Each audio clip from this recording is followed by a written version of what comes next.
মদখোরের কাছ থেকে টাকা নিতে আপত্তি নাই, নিজের মঞ্চে জেনাকার খুনি মদখোরকে নিয়ে এক প্ল্যাটফর্মে বসে বক্তৃতা করতে আপত্তি নাই, কিন্তু ইসলামী আন্দোলনের লোককে মঞ্চে জায়গা দেয় না। সমস্ত ফতোয়া ইসলামী আন্দোলনের বিরুদ্ধে তারা দেন। আমি তাদেরকে অনুরোধ করব, আসুন, ঐক্যবদ্ধ হওয়া ছাড়া পথ নাই আল্লাহর দ্বীন প্রতিষ্ঠার জন্য। আর মনে রাখবেন, আপনারা যে ষড়যন্ত্রের শিকারে পরিণত হয়েছেন, যদি দ্বীন প্রতিষ্ঠা না হয়, আর তারা যে স্বপ্ন দেখছে, ইন্ডিয়া এবং তার অনুসারীরা নাস্তিকরা যে স্বপ্ন দেখছে, তা যদি বাস্তবায়িত হয়, কে জামাত করে, কে শিবির করে, কে ফুরফুরার মুরিদ, কে সরসিনার মুরিদ, কে অমুক ইন্ডিয়ার পীর সাহেবের মুরিদ, পাকিস্তান পীর সাহেবের মুরিদ, এগুলা তালাশ করা হবে না। হবে? ওই যে রাশিয়া এসে ঢুকছিল কোথায়? আফগানিস্তানে। সেইখানে সব আলেম ওলামারা জঙ্গলে যাই এক হইল।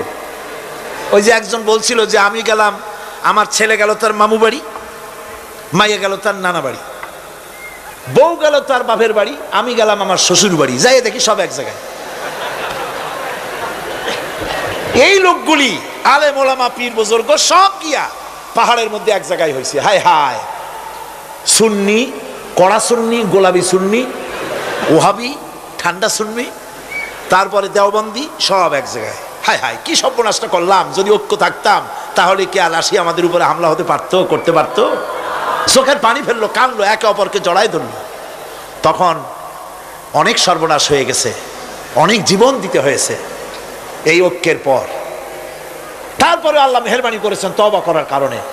কিন্তু আমাদের দেশে অনৈক্যের কারণে, আল্লাহ না করুন, যদি এখানে ইসলামের দুশ্মন যারা, আজ তো তারা রেডিওতে বসে আছে, আজ তো তারা টিভিতে বসে আছে, আজ তো তারা নাটক তৈরি করে, আজ তারা সিনেমা তৈরি করে।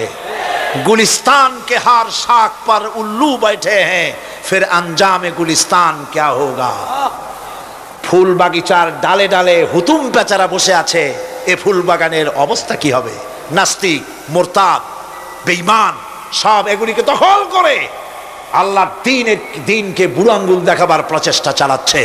যদি তাদের স্বপ্ন কামিয়াব হয়, তাহলে মনে রাখবেন, ওই কাবলির মতো, যে কাবলি এসে দেখছিল যে বাঙালি ছেলে, বাংলাদেশি ছেলে, সে জাম খেতেছে, জিজ্ঞেস করছে তুম সব ক্যা খায়া করতে হো?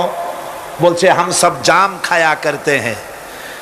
কাবলি বলছে হাম খা सकते हैं, क्यों नहीं, जरूर तशरीफ लाइए दरख्त पर और मजे से खाइए।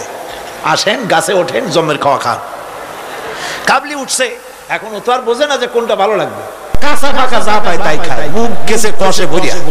কয় এত মজা লাগে না, মজা লাগবে কোনটা, কেমনে কি, তোমরা খাও কেন?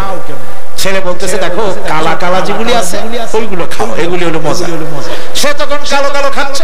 ওই কালো জামের উপরে বসা ছিল কালো ভ্রমর। আপনারা কি কন? ভ্রমর, এই ভ্রমর বসা আছে জামের উপর। কাবলি তো আর বোঝে টোঝে নাই, ভোমরা সুদ্ধা ধরছে। কাবলির হাতের মধ্যে ভ্রমর পড়ছে। এখন কাবলির হাত তো বোঝেন সাগর কলার মতো আঙ্গুল, ওর ভিতরে ভ্রমর পড়ে ভোঁ ভোঁ করছে। काबली बोलছে भों करो भां करो छोड़ेगा नहीं, काले काले जितने पाएंगे सब खा छोड़ेंगे। কালো পাইলেই হইছে।